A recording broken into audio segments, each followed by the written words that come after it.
Hello, Algebra 2. To get you ready for your quiz, this is going to be the last lesson, lesson 10. It's going to be what I'm calling putting it all together. I'll show you what all that means in a second. For now, I've got two warm-up problems for you to try. I want you to first find the reference angle of 225 degrees, and then I'd also like you to find the exact value of sine 60.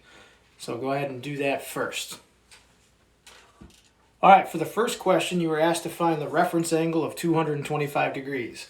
So let's refresh ourselves on reference angles. Reference angles are always formed with the x-axis, and they're always positive and they're always acute. So first thing I want to do is sketch a picture of 225. 225 would sit about right there. It's in the third quadrant.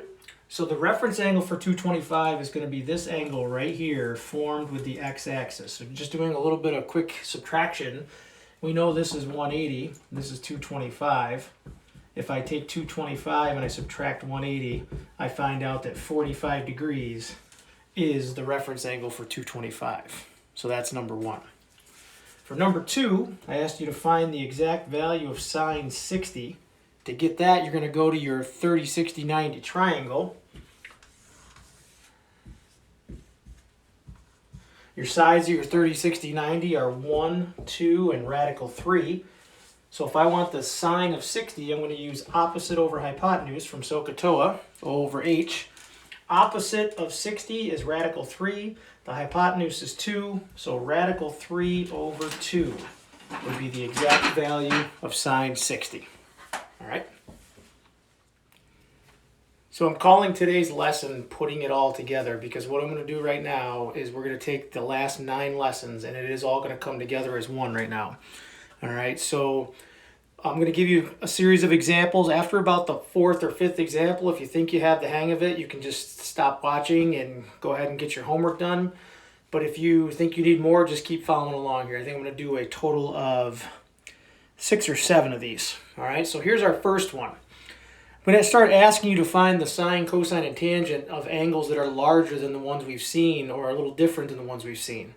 You're going to see that we're going to use all our resources and all the things we've been working on, and it's going to be very, very simple. All right, so the first one, for an example, I'm going to ask you to find the exact value of some things. So what if I asked you to find the exact value of sine 240 degrees? Now, 240 degrees is not on any of our triangles. It's not on the unit circle. But I can work with 240 using its reference angle. Remember we talked about reference angles a while ago and how if I use the reference angle, it achieves the same results as the regular angle does. So I'm going to start by finding 240 degrees reference angle. So let me sketch 240. 240 is going to sit about right there. Its reference angle is going to be this angle right here that's formed with the x-axis. So to find that, just like our warm-up problem, I'm going to do 240 minus 180, which is going to give me 60 degrees. So that tells me that 240 has a reference angle of 60. So what I can do now is instead of finding the sine of 240, I can instead find the sine of 60, and it's going to give me the same results because these two angles will work together. Remember we talked about the Babylonians were the ones that figured that out. So sine of 60 we just did in the warm-up, so I'm not going to redo it again. The sine of 60 was radical 3 over 2. Now, one last piece. This is why I'm calling this putting it all together. Remember from our lesson before, ASTC. This angle is sitting in the T quadrant. The T tells us that tangent is positive in that quadrant. That means sine is negative. So this answer has to be a negative radical 3 over 2. Our next example is asking for the tangent of 600 degrees. 600 is not in our triangles. It's not on the unit circle. So how am I going to find the tangent of 600 degrees? Well, I'm going to do that using coterminal angles. That's something we talked about previously before. So again, putting it all together. So let's first find an angle that's coterminal with 600 that's a little easier to work with. Remember, coterminal angles are very easy to find by just subtracting or adding 360. Well, I'm going to subtract 360 from 600 to knock it down to something smaller and easier to work with. So if I take 600 and subtract 360, I actually get 240. All right.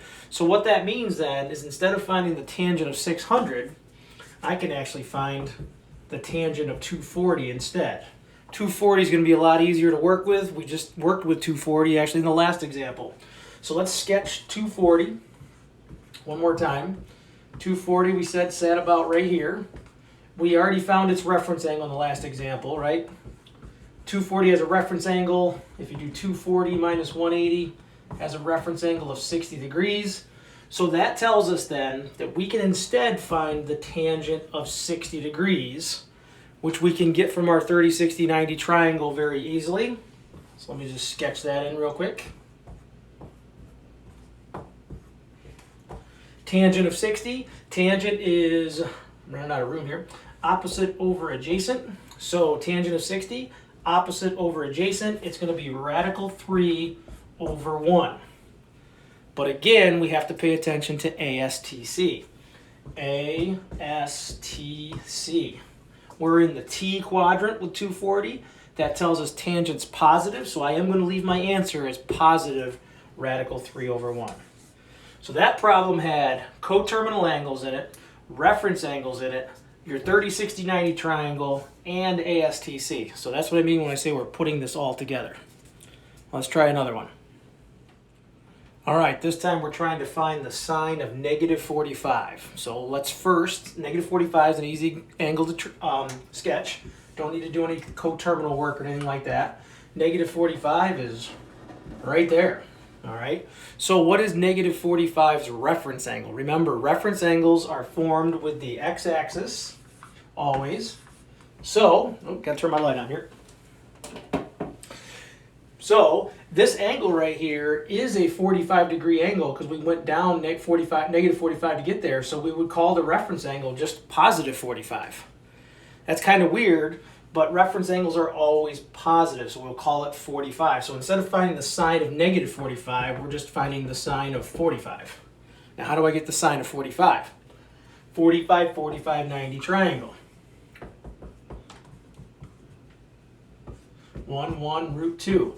Sine is opposite over hypotenuse, so it's going to be opposite. Whichever 45 you use is going to be an opposite of 1, so it's going to be 1 over radical 2.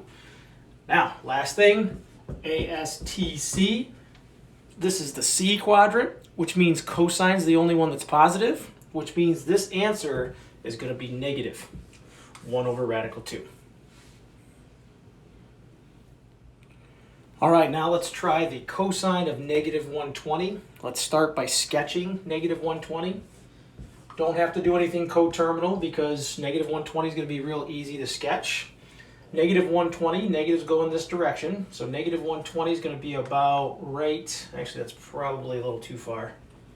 Probably about right there. So there's negative 120.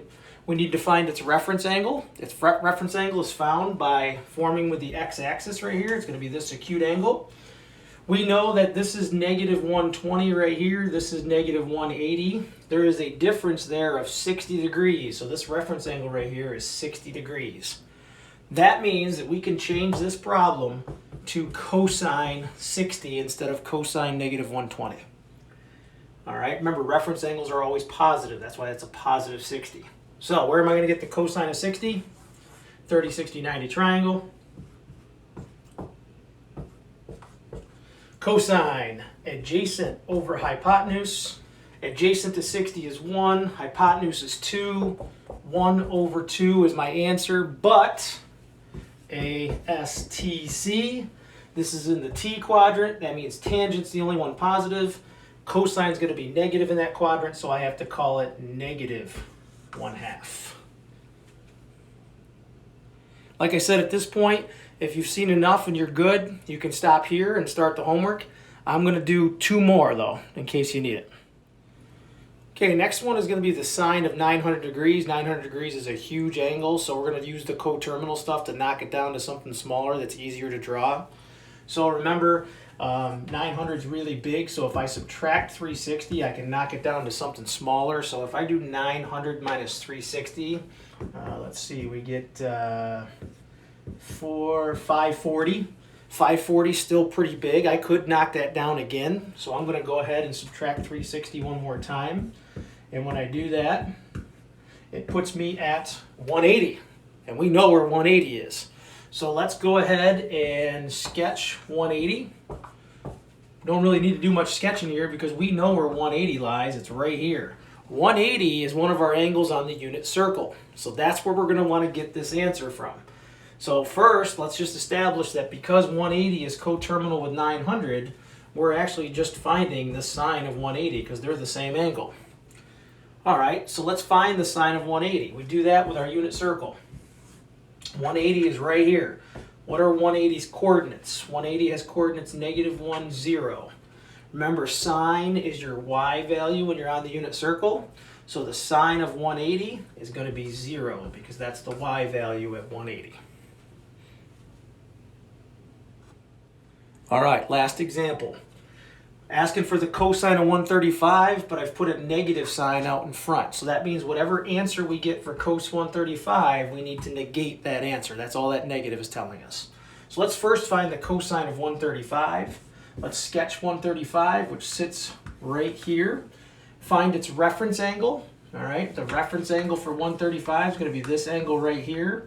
We know this is 180, this is 135, so if I do 180 minus 135, I get that this is a 45-degree angle right here. So I'm actually finding the negative cosine of 45 degrees. That makes it easy because we can get that from our 45, 45, 90 triangle. So let's do the cosine of 45 first, and then we'll throw a negative out in front of our answer when we're all finished. So the cosine of 45, whichever 45 you use, doesn't matter. It's adjacent over hypotenuse. So 1 over radical 2 or 1 over radical 2, whichever one you want to use, is going to be your answer. However, we are in the S quadrant, which means sine's positive. So our cosine answer has to be negative. So I put a negative out in front. Now here's where this question's tricky. Remember, the original problem said I wanted to take the negative of whatever I got. We found the cosine of 40 and got that because of ASTC.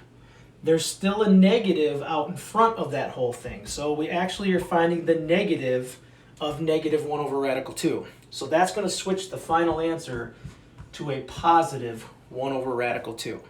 That's a little tricky. You just need to, last little step is to negate it at the end because of the negative that's out front.